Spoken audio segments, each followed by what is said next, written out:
میٹافیزیکل حقائق ہیں، ان کو تو حواس بھی نہیں پا سکے. جب حواس ادراک نہیں کر سکے، حواس کا پرسیپشن نہیں جی مل سکا، تو عقل کا کنسیپشن کیسے قائم ہوگا؟ عقل کا کنسیپشن تو قائم ہی حواس کے پرسیپشن پہ ہوتا ہے. حواس جو کچھ پرسیو کرتے ہیں، فائنڈنگز ہوتی ہیں، اسی کے فیلنگز عقل کو جاتی ہیں، اور عقل انہیں ترتیب دے کر، آرگنائز کر کے، ڈسپلن کر کے علم کو وجود دیتا ہے، کنسیپشن وجود میں آتا ہے. یہاں سے پھر آپ کی ریشنلزم شروع ہوتی ہے. تو ریشنلزم تو ڈیمانڈ کرتی ہے ریشنل کنسیپشن پر، انٹلیکچوئل کنسیپشن پر، اور انٹلیکچوئل کنسیپشن ریلائی کرتا ہے ہمارے حواس کے سینسز کے پرسیپشن پر. تو وہ حقائق جنہیں نہ پرسیپشن پہنچ سکے، جنہیں نہ ریشنل اور انٹلیکچوئل کنسیپشن پہنچ سکے، ان کو ریشنلزم کی بنیاد پر اور کریٹیکل ریشنلزم کی بنیاد پر اور کریٹیکل ریشنل انالیسس کی بنیاد پر ان کے حق کو باطل ہونے کو پرکھنا، اس کا مطلب ہے کہ آپ اللہ اور اللہ کے رسول کے دیے ہوئے دین کو اپنی ناقص، محدود اور اندھیری عقل کی بنیاد پر اس کی سچائی کا فیصلہ کر رہے ہیں. یہ کفر ہے. یہی فرق ہے کفر کا اور اہل ایمان کا، اور ایمان کا جو انبیاء اور رسول لے کر آئے ہیں دین. لہذا ریشنلزم کا ریلیونس اس وقت شروع ہوتا ہے جب آپ مومن ہو جاتے ہیں، اور مومن ہونے سے پہلے اپنے فیصلوں کی بنیاد اگر آپ کریٹیکل ریشنلزم پہ رکھیں گے تو سوائے کفر کے آپ کے ہاتھ میں کچھ نہیں آئے گا. یہ پورا میسج میں آج کی اس نوجوان نسل کو دے رہا ہوں جو یونیورسٹیز میں پڑھ رہی ہے، جو کالجز میں پڑھ رہی ہے، میچور ہو گئے ہیں، جو سائنسز پڑھتے ہیں، فلسفی پڑھتے ہیں، لاجک کے حوالے سے سوچتے دیکھتے ہیں، اور بدقسمتی سے چونکہ ان کے پاس لمیٹیشنز نہیں رہی، بیسک نالج نہیں رہا، اور جن سورسز سے وہ نالج گین کرتے ہیں وہ سورسز خود گمراہ کرنے والے ہیں. یہ ان کے لیے بطور خاص میرا میسج ہے. تو اللہ تبارک و تعالیٰ نے جو بنیادی تصور دیا، تو میرے پہلے 18 لیکچرز اگر آپ نے ٹی وی پر براہ راست سننے کا موقع نہیں ملا تو ان کے ڈی وی ڈیز اور سی ڈیز کہیں سے لے لیں، ادارہ منہج القرآن سے لے لیں، جس پہ 18 لیکچرز میں نے ریشنلزم پر دیے ہیں، انٹلیکچوئلزم پر دیے ہیں، اور پورا critical, scientific, philosophical, logical analysis کیا ہے، اور ریلیشن شپ بیان کی ہے میں نے پورے حواس کی اور عقل کی اور وجدان کی اور قلب کی، اور پورے نالج کی اقسام، اور پھر میں وحی کی طرف اور نبوت اور رسالت کی طرف آیا ہوں. تو وہ کیسٹس اور سی ڈیز یا ڈی وی ڈیز لے، وہاں سنیں، تاکہ آپ کو کنسیپچول کلیئرٹی ہو کہ رسول کو واجب الاطاعت کیوں بنایا گیا ہے. اس لیے کہ رسول کا جو علم ہے وہ مبنی بر وحی ہے، مبنی بر عقل نہیں ہے، مبنی بر حواس نہیں ہے. اور جہاں حواس، عقل اور وجدان ناکام ہو گئے تھے، اور ان کا ادراک جہاں پر جواب دے گیا تھا، اور جن حقائق کے بارے میں وہ خود بے خبری کا اعتراف کر گئی تھی، حواس نے بھی ہاتھ اٹھا لیے تھے، سرنڈر کر دیا تھا، عقل نے بھی سرنڈر کر لیا تھا کہ یہ وہ حقائق ہیں کہ میں ان کے ادراک کی گرد کو بھی نہیں پہنچ سکتی. تو ان حقائق کی خبر دینے کے لیے، وہ غیبی حقائق ہیں، ان کی خبر دینے کے لیے نبی اور رسول آتا ہے. اور جس علم کی بنیاد پر نبی اور رسول خبر دیتا ہے وہ علم وحی ہے، وہ علم بالغیب ہے، اور وہ اسے اللہ دیتا ہے جو خالق کائنات ہے. اس لیے رسول اور نبی کے علم کو چیلنج نہیں کیا جا سکتا. کیونکہ چیلنج کیسے؟ چیلنج تو کریں گے پھر آپ اپنی عقل سے. تو چیلنج تو ایک ہی سطح کی چیزوں کا ہوتا ہے نا.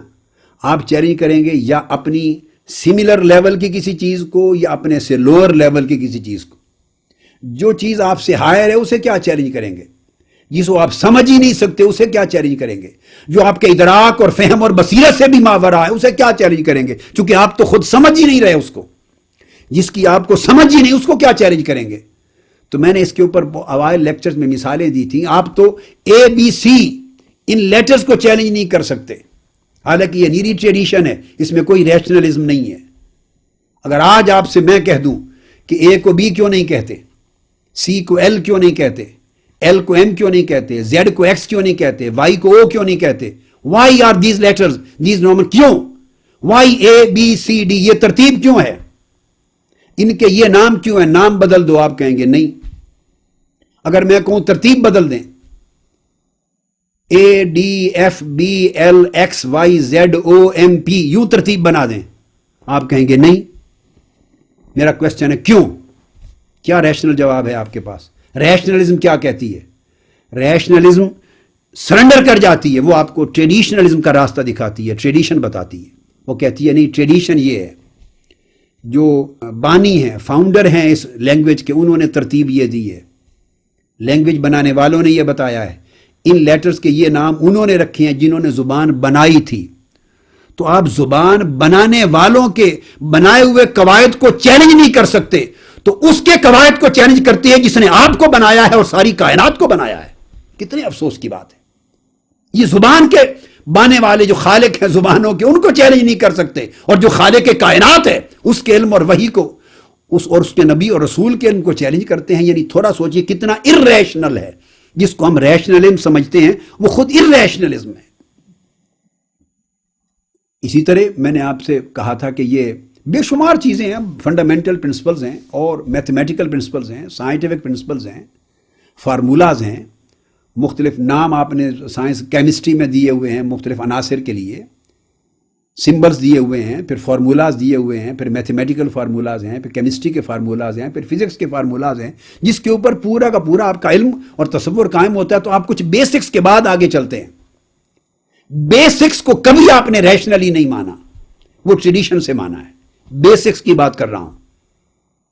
مثلا آپ کسی کو Na کا نام دیتے ہیں، یہ سوڈیم ہے. پوٹاشیم کے لیے کوئی لیٹر یوز کرتے ہیں، سلور کے لیے کوئی لیٹر یوز کرتے ہیں، گولڈ کے لیے کوئی لیٹر یوز کرتے ہیں، واٹر کے لیے کوئی لیٹر یوز کرتے ہیں، اس کو H2O کہتے ہیں. ہائیڈروجن کے لیے H ہے، اس کو 2 ہیں. یہ تو چلو H2O تو پھر ایکسپیرینس کے ساتھ آ کے بنا، مگر بنیادی طور پر بیسکس جو کنسپٹ ہیں جو ان سے بھی پہلے بدیہی ہیں، ان کو آپ چیلنج نہیں کرتے، کیونکہ یہ نام جو رکھ دیے گئے، میں نام بیسک پوسٹولیٹس کہلاتے ہیں، بیسک فارمولاز ہیں، یہ پوسٹولیٹس ہیں، بیسک فنڈامنٹلز ہیں. یہ سارے آپ قبول کرتے ہیں جسٹ ٹریڈیشن کے طور پر، اور ساری دنیا قبول کرتی ہے، خواہ وہ امریکنز ہیں، خواہ وہ برٹش ہیں، خواہ وہ یورپینز ہیں. وہ سارے لینگویج کے اور اپنے گرامیٹیکل پرنسپلز ہیں. آپ ہی کے ساتھ لکھیں گے he is doing so and so, he was doing so and so. اب میں آپ سے کہتا ہوں، آپ کہیں he am doing this and that, آپ کہیں گے دیٹس رانگ. میں کہوں گا کیوں؟ از اور واز لگ سکتا ہے، ایم کیوں نہیں لگ سکتا؟ آپ جھٹ کہیں گے نہیں جی ایم تو آئی کے ساتھ لگتا ہے. میں کہوں گا آئی آر ایٹنگ، آپ کہیں گے آپ غلط انگلش بول رہے ہیں، ہونا چاہیے آئی ایم ایٹنگ. میں کہوں گا we am doing this, we am writing, آپ کہیں گے غلط بول رہے ہیں. کیوں؟ وی کے ساتھ آر لگتا ہے جی، آئی کے ساتھ ایم. کس ریشنلزم کی بنیاد پر یہ آپ نے طے کر رکھا ہے؟ کوئی ریشنل ہے؟ کوئی کریٹیکل، کوئی لاجک، کوئی فلسفی، کوئی اصول سائنٹیفک ہے آپ کو کہ آئی کے ساتھ ایم لگے گا، وی کے ساتھ آر لگے گا، اگر آپ وائس ورس کر دیں تو یہ رانگ ہو جائے گا؟ نہیں. تو کس طرح مانا ہوا ہے؟ تو یہ سارے بیسکس ہیں، یہ مانا ہوا ہے آپ نے صرف ٹریڈیشن سے. یہ ایمان بالغیب ہے آپ کا، یہ عقیدہ ہے غیب پر، بن دیکھے صدیوں سے چلا آ رہا ایک تسلسل ہے.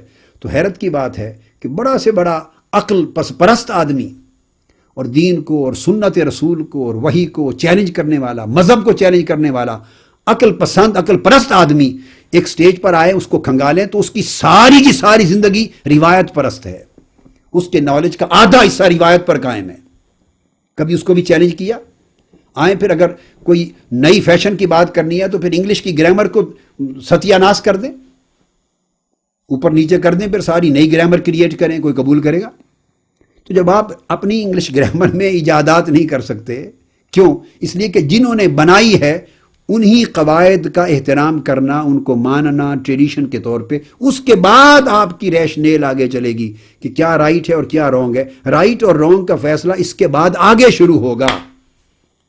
جب آپ عبارت لکھیں گے تو رائٹ رانگ کا فیصلہ کریں گے کہ وہ جو بیسک فارمولاز اور پوسٹولیٹس ہیں اور جو گرنڈ نارمز ہیں اور بیسک پرنسپلز ہیں لینگویج کے، لنگوسٹک یا گرامیٹیکل، آیا اس کے مطابق لکھا گیا ہے یا اس کے خلاف؟ تو مطابق اور خلاف کی بنیاد پر رائٹ اینڈ رانگ کہیں گے. مگر اگر انہی کو چیلنج کیا جائے تو یو کانٹ چیلنج اٹ. وہاں آپ کا ایمان بالغیب ہے. تو جب آپ اپنی زندگی میں ایمان بالغیب کے بغیر کوئی چارہ کار نہیں ہے اور کسی علم کے اندر چارہ کار نہیں، خواہ وہ کوئی علم اور کوئی فن ہو دنیا کا، تو اسی طرح یہ جو وحی کے ذریعے علم آتا ہے، نبوت اور رسالت کے ذریعے جو کچھ ملتا ہے، وہ بیسک پوسٹولیٹس ہوتے ہیں، گرانڈ نارمز ہوتے ہیں، وہ فنڈامنٹلز ہوتے ہیں، چونکہ اللہ کی وحی کے ساتھ اللہ کا نبی اور رسول بولتا اور بتا